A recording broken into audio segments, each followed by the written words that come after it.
Hi, this is Eric with ForgeCon Conclusions.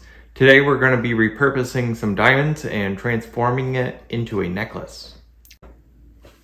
This is our starting material. We've got a couple diamonds. We're going to be putting these into the design, and we have chain and our bar stock. The bar stock is going to be turned into 2 pieces of pendant. Let's get started.